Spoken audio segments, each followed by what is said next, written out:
But before I present the Parent Award, just a quick thing about Carol. I don't think it'd be quick, but about Carol. So I think next month I celebrate my 5-year anniversary from when I was hired to be president. And I think most people on campus know my wife and I are huge supporters of athletics, our student athletes. But Carol is one of the biggest ambassadors for our student athletes that I've ever known. I cannot count the number of times in the last 5 years, whether it was in the cafeteria, again with faculty, staff, here in the mansion, over in Iderola, wherever, and and Carol will usually prompt someone and say, "Oh, are you going to the basketball game tonight? Or are you going to some other event?" And then she'll pause, and then she'll say, "It really means a lot to the kids for them during warm-up, practice, whatever, to look out and see their faculty or staff mentors there. They notice when we're there, and they notice when she's there." So thank you for that.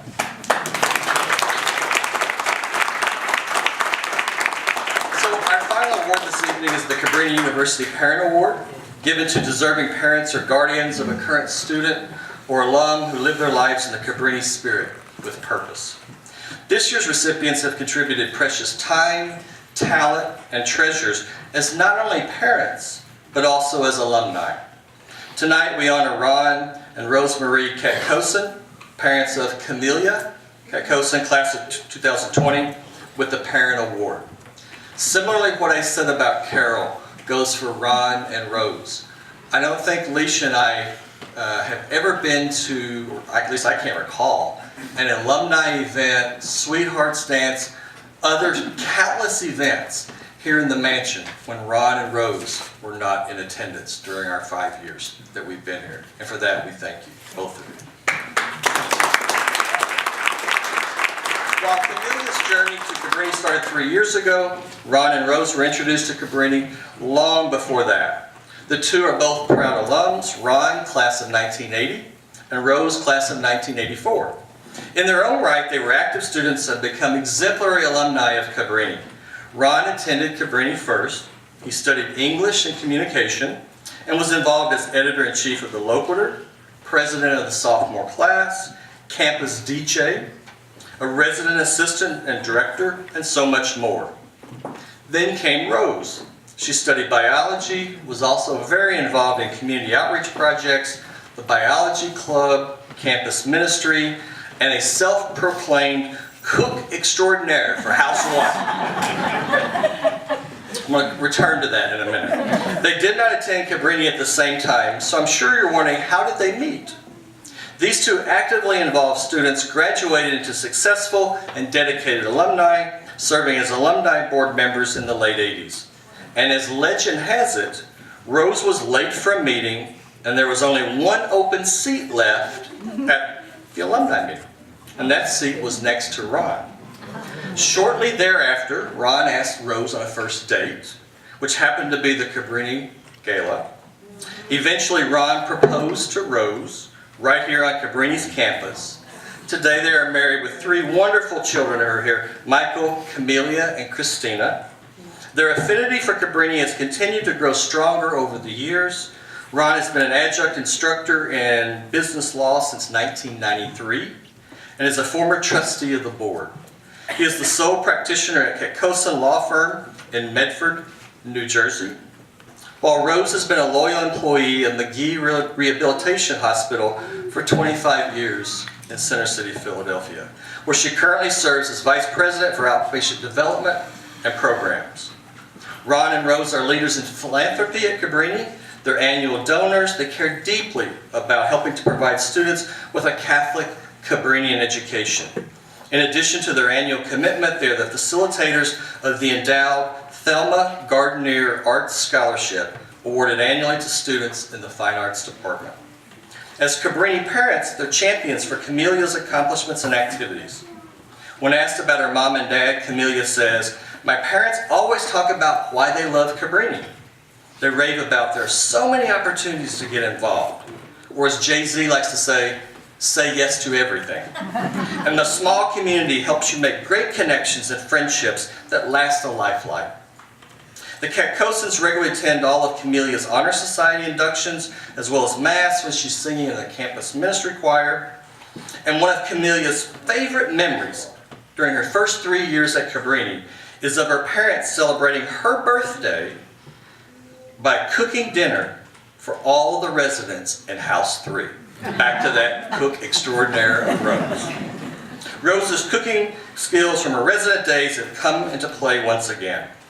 So tonight, Cabrini University is proud to recognize Ron and Rose, who are wonderful alumni, parents, supporters of our fine institution. It gives us great honor to call them forward to receive the 2019 Parent Awards. Ron and Rose.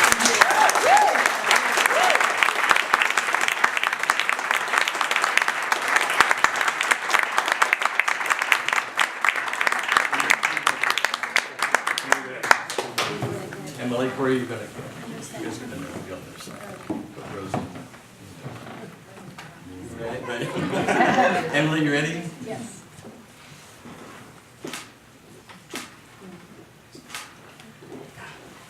Congratulations.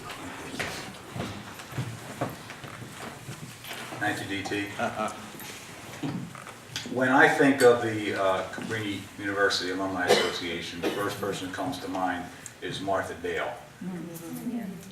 And really, it's thanks to Martha Dale that we're even here tonight, because if it were not for Martha Dale, we would not be standing here. And the reason for that is, following up on what DT said, is the true story of how we met. I had been on the Alumni Association Executive Board for 2 years in 1988, and at that time we had staggered terms. We had the meetings right here in this very room, and we used to have a very long dining room table this way. And at the first meeting, well, it wasn't the first meeting, but the May meeting of 1988, we were packed in like sardines and ready to go. You know, we have the pocket doors there, and we're all sitting here like this.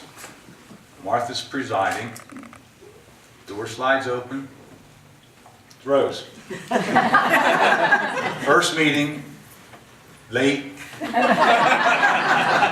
Little did I know that would be a precursor for practically every social function. Our kids are here, ask them. They'll tell you. Anyway, there was not a seat open next to me. Martha, without batting an eye, grabbed a chair and shoehorned Rose right into me, next to me, between me and the fellow who was next to me. And there she sat. Now, back at that time, we had something called the Mansion Gala, which was a formal affair. And I was on the board when it actually started. And the idea was to raise funds for renovating the mansion. But it was a formal, semi-formal type thing. And to try to harken back to the days when the Drexel family and the Dorrance family owned this estate. So 2 weeks after that meeting was the Mansion Gala. So one thing leads to another, and I eventually had the courage to ask Rose if she would go with me to the Mansion Gala. And at that point, I'm going to let Rose take over. I had a really good reason for being late. I always have a good reason for being late. That particular reason was it was a beautiful weekend at the shore. And so that was my reason for being late. And those of you who go to the shore can certainly have an appreciation for that. So there, like Ron said, there was a, the Mansion Gala coming up. He said, if I don't have a trial going on this week, will you, accompany me to the gala? And I said, sure. So I actually went out and bought the dress before I even knew that it was final. And Robin can attest to that. She was my roommate at the time in Drexel Hill. And so that was our first date. We dated for a year. We came back to the same event a year later. And we were actually, Ron proposed on the steps of what used to be Sacred Heart. It's now Founders Hall. Yeah. So that was 29 years ago, and so here we are. I'm really blessed and fortunate that my daughter is here now, along with my other two kids. And so a lot's changed here in the last 35 years that I've been here. The logo's changed. This said Cabrini College, do something extraordinary. So various slogans have come and gone. And so I also just would like to pay a special memory to Martha. Is that so we were engaged a year later in '89, and then in 1990 we actually got married on Martha Dale's birthday. So just a wonderful woman, those of you who know her, and so her legacy still lives on. And so some things never change. Martha Dale and Martha Tentacles just are still always there. And so although things have changed over the years, something that's never changed in Cabrini, and that is the heart. Hence the Missionary Sisters of the Sacred Heart, for which is the reason why we're all here. So we're very humbled and honored by this award. Thank you very much.